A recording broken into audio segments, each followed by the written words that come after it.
전국의 풋볼살롱 시청자 여러분들 안녕하십니까. 한 주간의 해외 축구 소식을 전해드리는 살로만 뉴스의 살롱맨입니다. 이 살로만 뉴스는 불필요한 뼈다구는 가감없이 발라버리고 야들야들한 살만 있는 살로만 치킨처럼 구독자 여러분들의 피와 살이 되는 해외 축구 소식만 쏙쏙 골라내서 제공을 해드리는 풋볼 살롱만의 살로만 뉴스입니다. 오늘은 승무패 8회차에 들어온 라리가 8경기 16팀의 복귀와 프리뷰를 들고 왔습니다. 이 승무패 7회차에서 굉장히 이변 결과들이 속출이 되면서 1등 금액인 10억 3천만 원이 승무패 8회차로 이월이 됐습니다. 이 풋볼살롱 같은 경우에는 분데스리가에서 메넨글라트바흐와 마인츠 경기에서 마인츠의 승리를 예상을 했고, 프랑크푸르트와 바이에른 뮌헨 경기에서도 현미경 분석에서는 프랑크푸르트 승리 사이드를 가져가려고 했는데 이 최종 픽에서 변경을 하면서 조금은 아쉽게 됐습니다. 그런데 승무패 8회차에서 스페인 라리가 와 K리그 1, 2가 들어옵니다. K리그 조합을 들고 오셨기 때문에 많은 분들께서 이 토사장님을 잡고 한마디 하실 것 같습니다. 이건 너무한 거 아니냐고, 시발. 오늘 승무패 8회차 라리가 살로만 뉴스 2부에서는 어제 올려드렸던 라리가 4경기에 이어서 나머지 4경기 복귀와 프리뷰를 진행하도록 하겠습니다. 아직까지 일부를 확인하지 않으신 분들은 화면 위로 올라가는 링크를 클릭하셔서 라리가 4경기의 복귀와 프리뷰를 꼭 확인하시기 바랍니다. 끝으로 승무패 8회차에 들어온 K리그 1, 2 같은 경우에는 자료를 취합 중에 있습니다. 내일이나 내일 모레 중으로 살로만 뉴스를 통해서 K리그 1, 2 6경기의 프리뷰를 진행을 할 예정입니다. 아무래도 K리그 같은 경우에는 많은 선수들이 이적을 했고 또 감독 교체가 많이 이루어졌기 때문에 좀 더 면밀하게 살펴볼 필요가 있다고 생각이 되어집니다. 그렇기 때문에 내일이나 내일 모레 중으로 올라갈 살로만 뉴스 K리그 1, 2 편도 구독자 여러분들의 많은 시청을 부탁드리겠습니다. 이 풋볼살롱의 모든 승무패 프로토 컨텐츠는 구독자 여러분들의 동영상 시청과 채널 구독에 의해서 제작이 되고 있습니다. 시청하시기에 앞서 구독과 좋아요 버튼을 눌러주시면 풋볼살롱 채널에 크나큰 도움이 됩니다. 이뿐만 아니라 풋볼살롱의 멤버십으로 많은 분들께서 합류를 해주고 계신데, 풋볼살롱 멤버십으로 합류를 하실 경우에는 다양한 축구 승무패 프로토 관련 자료와 이 분석을 빠르게 받아보실 수 있기 때문에 이 관심이 있으신 분들은 잠시 풋볼살롱 멤버십과 관련해서 전하는 말씀 듣고 풋볼살롱 멤버십으로 합류를 해 주시면 되겠습니다. 네, 그러면 잠시 풋볼살롱 멤버십과 관련해서 전하는 말씀 듣고 빠르게 살로만 뉴스 승무패 8회차 스페인 라리가 소식을 전해드리도록 하겠습니다. 지금 보시는 적중 내역은 2020년을 기준으로 풋볼살롱이 승무패 2등에 적중한 내역들입니다. 승무패에서는 아직 1등을 하지 못했지만 프로토에서는 온라인 배트맨 사이트를 기준으로 최고 배당 1등을 기록한 바 있습니다. 풋볼살롱 본인뿐만 아니라 구독자 여러분들도 속속 승무패 2등에 당첨이 되고 계십니다. 네, 끝으로 풋볼살롱 멤버십 혜택을 말씀을 드리고 마치도록 하겠습니다. 현미경 분석 자료 파일과 최종픽 이미지를 먼저 받아보실 수 있습니다. 유튜브 동영상이 올라가기 전에 멤버십 회원분들에게는 네이버 전용 카페를 통해서 공유를 하고 있습니다. 지금 보시는 현미경 분석 자료 파일이 평균 15장에서 20장 분량인데 이 분석 자료 파일만 보시더라도 유튜브 동영상을 시청한 효과가 있습니다. 두 번째 혜택으로는 멤버십 전용 네이버 카페가 있습니다. 해당 카페를 통해서 다양한 승무패 프로토 정보를 교류를 하실 수 있습니다. 현재 300명 가까이 되는 멤버십 회원분들께서 자발적으로 다양한 정보를 교류를 하고 계시고 실제 자신이 구매한 픽까지 자발적으로 공유를 하고 계십니다. 네이버 카페를 통해서 쌀 언더 오빠라는 풋볼살롱만의 언더오버 프로토 언더오버 분석 예측 결과까지 공유를 해드리고 있습니다. 승무패 8회차 라리가 살로만 뉴스 2부 첫 번째 소식은 11번 경기로 들어온 셀타비고와 바야돌리드의 근황입니다. 셀타비고가 직전 발렌시아 원정에서 0대2로 패배를 당했습니다. 이 대한민국의 이강인 선수가 굉장히 맹활약을 한 경기이고, 셀타비고 같은 경우에는 에이스인 이아고 아스파스 선수가 경고 누적 징계로 결장이 되면서 전력 누수가 심했습니다. 이 셀타비고가 아스파스 선수가 나오지 않은 경기에서 최근 1무 4패 부진한 흐름을 보여주고 있는데, 이 아스파스 선수가 공격의 핵심이고 라리가 기준으로 9골 6도움이나 올려주고 있는 핵심 선수라는 점에서 이 아스파스 선수의 유무가 셀타비고의 전력에 크나큰 비중을 차지합니다. 셀타비고가 남미 출신의 명장 쿠데트 감독 체제에서 4-1-3-2라는 굉장히 공격적인 포메이션으로 화끈한 역습 공격 축구를 구사를 하는데, 이 아스파스 선수가 빠지면 그 공격의 연결고리 역할뿐만 아니라 마무리 역할까지 해줄 수 있는 아스파스이기 때문에 굉장히 아스파스 선수의 결장이 크게 작용했던 발렌시아전이었습니다. 이 셀타비고가 승무패 8회차에서는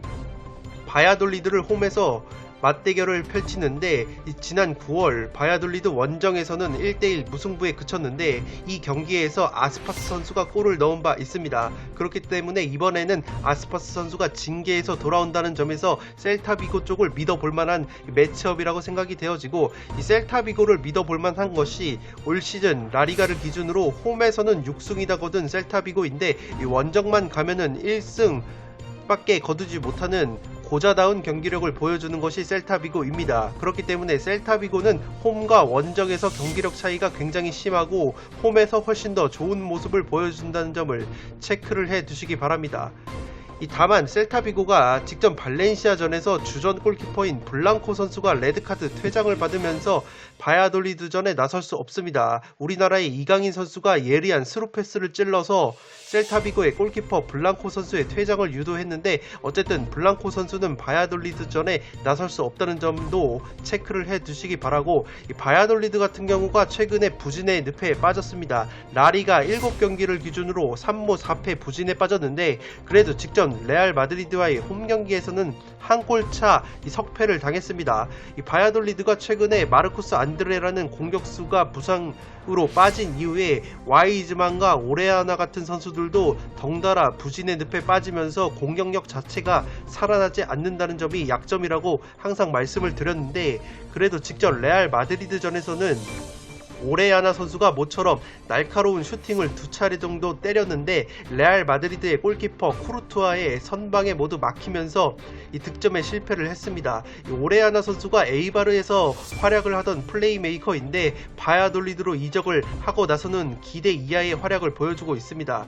지금 10경기째 무득점 늪에 빠져 있고, 이 와이즈만이라는 공격수 역시 라리가를 기준으로 7경기째 무득점에 빠져 있습니다. 이 과르디올라라는 공격수도 있는데, 이 선수 같은 경우에는 모든 대회를 통틀어서 16경기째 무득점 늪에 빠져있기 때문에 이 핵심 공격 자원들이 공격력이 살아나지 않는다는 점이 바야돌리드의 가장 큰 약점이라고 보시면 되겠습니다. 이 바야돌리드는 특징인 것이 홈에서 실점이 오히려 더 많고 원정에서는 그래도 평균 1.25 실점으로 나쁘지 않은 수비력을 보여준다는 점에서 셀타비고 원정을 떠나서도 특유의 끈끈한 수비력을 보여준다면, 이 셀타비고를 상대로도 조금은 이 선전이 예상이 되지만, 그래도 경고 누적 징계에서 돌아온 아스파스를 필두로 한 셀타비고가 홈에서의 극강의 경기력을 보여준다면 기본적으로는 셀타비고 쪽으로 웃어주는 매치업이라고 생각이 되어집니다.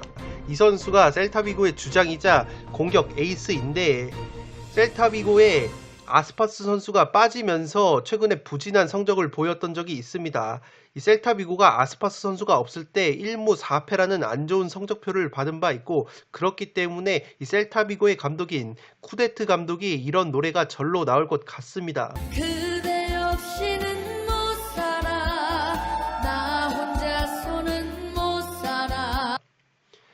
그렇기 때문에 홈에서 극강의 경기력을 보여주는 셀타비고이고, 아스파스 선수까지 경고 누적 징계에서 돌아오기 때문에 이 바야돌리드를 상대로도 좋은 경기를 펼칠 수 있지 않을까 싶습니다. 그렇기 때문에 이 해당 경기는 셀타비고 쪽으로 조금은 웃어주는 매치업이라고 생각이 되어지고, 현미경 분석에서 결장자 및 부상자를 면밀하게 파악을 해서 분석을 마무리 짓도록 하겠습니다. 다음 소식은 승무패 8회차 12번 경기로 들어온 카디스와 베티스의 경기입니다. 이 두 팀 모두 나쁘지 않은 흐름이라고 볼 수 있는데, 이 카디스 같은 경우에는 직전 바르셀로나 원정에서 깜짝 무승부를 거두면서 올 시즌 바르셀로나 킬러다운 면모를 보여줬습니다. 물론 경기력 자체는 바르셀로나에게 압도를 당했는데, 이 후반 막판까지 한 골차 리드만을 유지를 하면서 기회를 엿봤고, 막판에 페널티킥을 얻어내면서 바르셀로나를 상대로 승점 1점을 따냈습니다. 최근에 이 바르셀로나 원정에서 1대1 무승부를 거두기 전까지는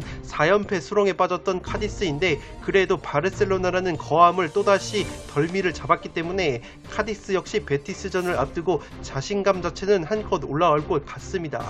지난 12월 베티스 원정에서는 0대1로 패배를 당했던 카디스이고, 카디스가 문제인 것이 공수가 모두 문제라고 볼 수 있는데, 일단 공격에서는 베테랑 공격수 네그레도에게 의존을 하는 경향이 있습니다. 이 네그레도 선수가 올 시즌 6골 3도움으로 나쁘지 않은 활약을 보여주고 있는데, 이 네그레도 선수가 침묵을 하는 경기에서 카디스가 득점을 하는데 어려움을 겪고 있습니다. 최근에 3경기째 무득점 늪에 빠진 네그레도이기 때문에 네그레도 선수의 컨디션이 하루빨리 올라와야 될 것 같습니다. 이 카디스의 특징으로는 홈과 원정을 비교를 해봤을 때 원정에서 더 좋은 성적을 보여주고 있습니다. 원정에서는 4승이나 거뒀는데 홈에서는 2승밖에 거두지 못했기 때문에 이 베티스를 홈으로 불러들인다고 해서 홈 이점이 그렇게까지 크진 않을 것 같습니다.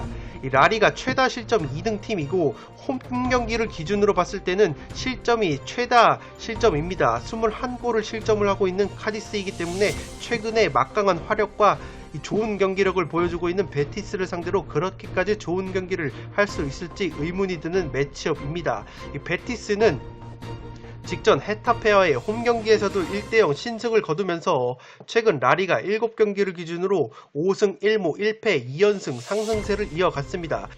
이 최근에 베티스가 상승세를 탄 이유가 카날레스를 필두로 한 공격진의 컨디션이 굉장히 좋다는 부분입니다. 카날레스 선수는 왼발 킥이 상당히 날카로운 선수이고, 페키르와 이글레시아스까지 좋은 컨디션을 유지하고 있는 베티스이기 때문에 막강한 화력이 카디스 전에서도 또다시 발휘가 될 가능성이 높아 보입니다.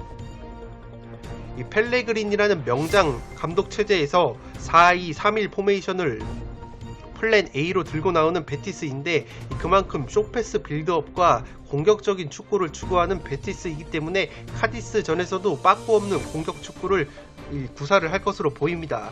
베티스 같은 경우에는 홈과 원정을 비교해 봤을 때 득점 면에서는 1.33골로 홈과 원정에서 차이가 없는데, 문제는 실점이 원정에서 상당히 많습니다.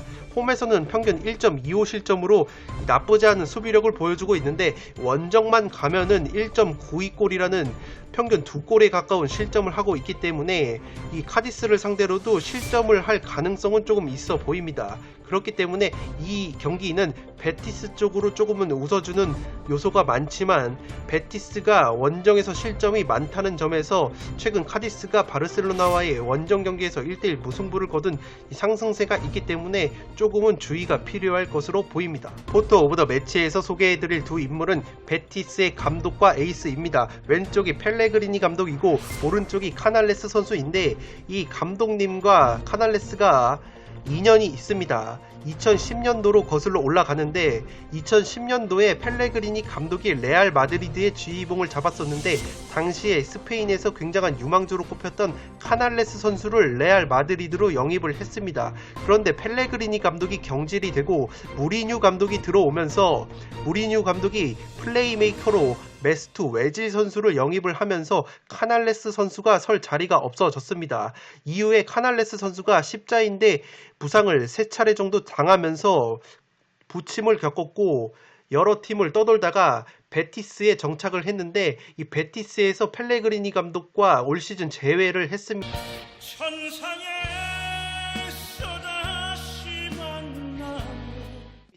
그렇기 때문에 그 누구보다도 카날레스 선수를 잘 알고 있는 펠레그리니 감독이라는 점에서 카날레스 선수가 또다시 이 기량이 만개한 부분이 있습니다. 이 카날레스로 필두로 해서 페키르, 노장, 산체스, 그리고 이글레시아스까지 화력이 살아나면서 베티스가 화끈한 공격 축구를 다시 구사를 하고 있고, 이 베티스가 과연 유럽 유로파리그 진출권까지 넘볼 수 있는 순위까지 올라왔기 때문에 어디까지 올라갈 수 있을지 지켜보는 것도 라리가 팬들에게는 굉장히 흥미로운 관전 포인트가 될 것 같습니다.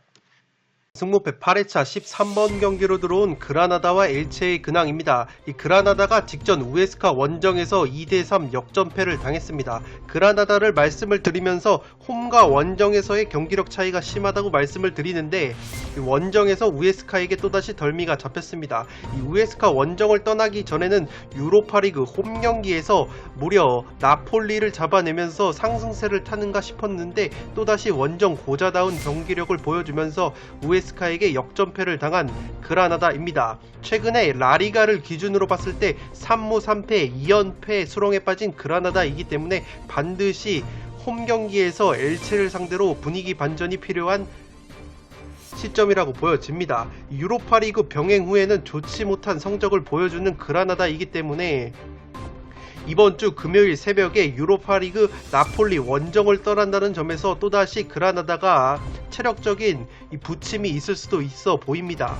이 우에스카전에서 주전 중앙수비수인 산체스가 퇴장을 당하면서 이 엘체전에 나설 수 없게 됐기 때문에 전력 누수가 또다시 발생한 그라나다라고 볼 수 있고, 지난 12월 엘체 원정에서는 1대0 신승을 거둔 바 있는 그라나다이기 때문에 이러한 상대전적 부분에서의 우위를 바탕으로 홈에서의 깡패다운 경기력이 또다시 나와야만 엘체를 상대로 좋은 경기를 할 수 있지 않을까 싶습니다. 그라나다가 올 시즌 홈에서는 6승 3무 3패인데 원정에서는 2승 3무 7패라는 점을 체크를 해 두시기 바라고, 그만큼 그라나다는 홈에서만큼은 그 어떤 팀이 오더라도 쉽게 꺾을 수 없는 팀이라는 점을 체크를 해 두시기 바랍니다. 그라나다가 어려움을 겪고 있는 것이 최전방 공격 자원인 루이스 수아레즈 선수가 최근에 부상 및 컨디션 저하로 제 몫을 해주지 못하고 있고, 이 헤타페에서 영입한 베테랑 공격수 몰리나 선수가 최근에 선발로 나오고 있는데, 이 몰리나 선수는 아무래도 나이가 많기 때문에 선발 자원보다는 후반전 쪼커로 기용될 때 위력을 발휘하는 부분이 있기 때문에, 특히 첼시 출신 케네디 선수가 너무나도 좋은 컨디션을 보여주고 있기 때문에 엘체전에서도 케네디 선수가 측면에서 풀어줘야지 그라나다가 승리를 가져갈 수 있지 않을까 싶습니다. 엘체 같은 경우가 직전 에이바르와의 홈 경기에서 1대0 승리를 거두면서 분위기 반전에 성공을 했습니다. 최근 라리가 17경기 만에 거둔 승리인데, 엘체가 최근에 감독이 바뀌었다고 말씀을 드렸습니다. 구단 레전드 감독인 에스크리바 감독이 부임을 했는데, 이 감독이 엘체 구단에서는 굉장히 상징적인 감독님입니다. 이 감독이 부임을 하자마자 엘체가 에이바르를 상대로 17경기 만에 승리를 거두면서 강등권 탈출의 희망을 살렸습니다. 에스크리바 감독 체제에서 끈적한 4-4-2 포메이션을 들고 나왔고, 부분적인 압박을 구사하면서 효율적인 역습과 세트피스 한 방으로 에이바르를 무너뜨렸습니다. 엘체가 올 시즌 홈과 원정에서 비슷한 성적을 거두고 있는데 이 공격력이 굉장히 좋지 못합니다. 라리가 기준 최소 득점 3위를 달리고 있고, 원정에서는 9골밖에 넣고 있지 못하는 빈공이기 때문에 그래도 그라나다가 제 아무리 최근에 분위기가 좋지 못하고는 하나 기본적으로 홈에서 극강의 모습을 보여주는 팀이고, 홈에서는 나폴리까지 잡아냈던 기억이 있기 때문에 기본적으로는 그라나다가 우세하다고 보여지지만, 이 금요일 새벽에 유로파 나폴리 원정을 떠나는 그라나다이기 때문에 이 경기에서 어떤 결과가 나오고 또 어떤 선수들이 얼마만큼의 출전 시간을 소화하는가, 이 부분을 지켜봐야 할 것 같습니다. 엘체 역시 주중에 바르셀로나를 상대하는 일정이기 때문에 체력적인 면에서는 그렇게까지 그라나다가 열세일 것 같지는 않은데, 아무래도 이탈리아 원정을 떠나는 그라나다이기 때문에 체력적인 면에서는 그래도 엘체가 우위에 설 것으로 보이는 매치업입니다. 포토 오브 더 매치에서 소개해드릴 인물은 엘체의 감독 에스크리바 감독님입니다. 2012년부터 3년간 엘체를 이끌고 다시 엘체와 재회를 한 에스크리바 감독인데,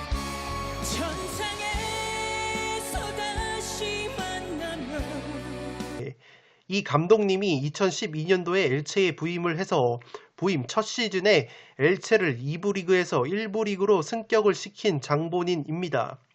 이후에도 1부 리그에서 16위와 13위를 차지를 하면서 잔류권에 엘체를 안착을 시켰는데, 이 13위를 차지했던 해에 엘체가 재정난을 겪으면서 또다시 2부 리그로 강등이 됐습니다. 그렇기 때문에 이 에스크리바 감독이 구단에서 가지는 상징성이 상당한 부분이 있고, 이 에스크리바 감독님이 부임을 하자마자 엘체가 17경기 만에 라리가에서 승리를 거뒀기 때문에 이 후반기에 에스크리바 감독 체제에서 엘체가 강등권 탈출에 성공을 할 수 있을지 없을지 지켜보는 것도 또 다른 흥미로운 관전 포인트가 될 것 같습니다. 승무패 8회차 라리가 살로만뉴스 2부의 마지막 소식은 14번 경기로 들어온 비아레알 아틀레티코 마드리드의 근황입니다. 비아레알이 직전 빌바오 원정에서 1대1 무승부를 거두면서 최근 라리가에서 6경기 5무 1패 하락세를 이어갔습니다. 물론 직전에 펼쳐졌던 이 짤츠부르크와의 유로파리그 원정 경기에서 승리를 거두면서 분위기 반전에 성공을 했던 비아레알인데, 최근에 빌바오가 마르셀리노 감독 체제에서 너무나도 상승세를 탄 팀이었기 때문에 이 빌바오 원정에서 1대1 무승부에 그쳤는데, 이 빌바오 원정에서 1대1 무승부에 그친 것은 그렇게까진 나쁘지 않은 결과라고는 할 수 있겠지만, 최근에 무승부가 너무나도 많습니다. 올 시즌 무승부가 홈과 원정을 통틀어서 13차례나 있고, 라리가 최다 무승부 팀인 비아레알이기 때문에 이 무승부 비중이 많다는 점에서 이길 경기도 확실히 이기지 못하는 그러한 부분이 있습니다. 이 비아레알에 최근에 이 모레노라는 공격수 에이스가 있는데, 이 제라드 모레노 선수가 왼발 슈팅이 상당히 날카로운 선수입니다. 이 모레노 선수가 부상 복귀 이후에 절정의 골 감각을 이어가고 있고, 최근에 6경기 연속 6골 2도움이라는 너무나도 좋은 컨디션을 유지를 하고 있기 때문에 비아레알은 아틀레티코 마드리드전에 모레노 선수의 활약이 필수일 것 같습니다. 이 지난 아틀레티코 원정에서 0대0 무승부를 거둔 바 있는 비아레알이고, 최근 맞대결 전적에서는 1승 3무 2패로 나름대로 팽팽한 결과를 이끌어냈던 비아레알입니다. 이 특징적인 것은 이 홈에서 아틀레티코를 만났을 때는 최근 3경기에서 패배가 없었던 비아레알입니다. 홈에서 1승 2무를 거뒀던 비아레알이기 때문에 아틀레티코를 상대로도 좋은 경기력을 보여줄 수 있지 않을까 싶습니다. 올 시즌 기본적으로 홈과 원정을 비교해봤을 때 홈에서 훨씬 더 좋은 성적을 거두고 있는 비아레알입니다. 홈에서 5승 6무 1패를 거두고 있고, 원정에서는 3승 7무 2패로 무승부가 더 많습니다. 아틀레티코가 최근에 상승세가 조금 꺾이고 있습니다. 직전 레반테와의 홈 경기에서 0대2 패배를 당하면서 올 시즌 라리가 첫 홈 경기 패배를 당한 아틀레티코인데, 최근에 이 아틀레티코의 시메오네 감독이 3백 전술을 플랜 A로 들고 나오는데, 이 3백 전술이 조금 안 맞는 것 같습니다. 아무래도 트리피어 선수 등이 이 징계로 빠진 상황에서 3백보다는 4백으로 오히려 전환을 했을 때 공격적인 부분이 살아나는 모습이 있었습니다. 그렇기 때문에 시메오네 감독 체제에서 이 3백 전술이 조금은 삐걱거리는 점이 하락세를 탄 원인이고, 이 수요일 새벽에는 첼시와 챔피언스리그 16강 홈 경기를 치르는 아틀레티코이기 때문에 체력적인 면에서도 비아레알과 그렇게까지 우위를 설 수 없을 것 같습니다. 비아레알도 마찬가지로 금요일 새벽에 유로파리그 짤츠부르크와의 홈 경기를 치르기 때문에 비아레알 역시 체력 소모가 예상이 되기 때문에 체력적인 면에서는 두 팀 모두 그렇게까지 우열을 가릴 수가 없을 것 같고, 다만 아틀레티코가 최근에 부상 및 징계 그리고 코로나19 양성 판정으로 인해서 결장자가 조금 많았는데, 이 아틀레티코는 확실히 루이스 수아레즈 선수의 발끝에 기대를 걸어야 할 수밖에 없겠습니다. 수아레즈 선수가 올 시즌 라리가에서 16골을 넣어주면서 리오넬 메시 선수와 함께 득점 공동선두를 달리고 있는데, 이 수아레즈 선수가 최근에 절정의 골 감각을 보이다가 어느덧 최근 3경기에서 무득점으로 주춤하고 있습니다. 그렇기 때문에 이 모레노라는 에이스가 한껏 살아난 비아레알을 상대로 아틀레티코가 또다시 수아레즈 선수까지 침묵을 한다면 비아레알전에 의외로 고전을 하지 않을까 싶습니다. 올 시즌 홈과 원정에서 극강의 성적을 보여줬는데, 어쨌든 레반테와의 홈 경기에서 0대2 패배를 당하면서 첫 홈 패배까지 당한 아틀레티코이기 때문에 분위기 자체는 비아레알과 마찬가지로 그렇게까지 좋지 않다는 점을 체크를 해 두시기 바라고, 수요일 새벽에 첼시와의 홈 경기에서 어떤 경기를 펼치는지 조금은 면밀하게 지켜볼 필요가 있을 것 같습니다. 포토 오브 더 매치에서 소개해드릴 두 선수는 아틀레티코의 에이스 루이스 수아레즈와 비아레알의 에이스 제라드 모레노입니다. 오른쪽이 모레노, 왼쪽이 수아레즈인데 이 두 선수가 올 시즌 공격 포인트를 양산해 내면서 두 팀의 공격을 책임지고 있습니다. 이 최근 기세로만 보면 모레노 선수가 좀 더 좋은 컨디션을 유지하고 있고 수아레즈 선수 같은 경우에는 3경기째 무득점 침체에 빠졌기 때문에 이 수아레즈 선수가 첼시전에 부활을 할 수 있을지 지켜보는 것도 관건이라고 생각이 되어지고 비아레알 같은 경우에는 이 모레노 선수에게 편중된 공격력이 조금은 독이 될 수도 있습니다. 만약에 모레노 선수가 침묵을 한다면 이 알카세르나 니뇨 같은 선수들이 해줘야 되는데 어쨌든 알카세르 선수 역시 최근에 유로파 리그에서 골맛을 보면서 부활에 성공을 했기 때문에 이 모레노와 더불어서 알카세르의 활약을 기대를 걸어야 하는 비아레알입니다. 그렇기 때문에 해당 매치업은 이 투포를 잡아올 만한 경기라고 생각이 되어지고 양팀 모두 주중에 유로파리그와 챔피언스리그 경기를 치르기 때문에 그 경기에서 어떤 경기력을 보여주는지 조금은 면밀하게 관찰을 해서 현미경 분석을 통해 결과를 분석을 해드리도록 하겠습니다. 네, 이것으로 승무패 8회차에 들어온 라리가 팀들의 근황과 프리뷰까지 진행을 해 보았습니다. 이 K리그 1, 2 같은 경우에는 제가 자료가 취합된 대로 살로만 뉴스를 통해서 면밀하게 프리뷰를 진행을 해드릴 예정입니다. K리그 살로만 뉴스도 많은 시청을 부탁드리면서 저는 이만 물러가 보도록 하겠습니다. 끝으로 영상이 도움이 되신 분들은 좋아요와 구독 버튼을 눌러주시면 풋볼 살롱 채널에 크나큰 힘이 됩니다. 지금까지 풋볼 살롱이었습니다. 감사합니다.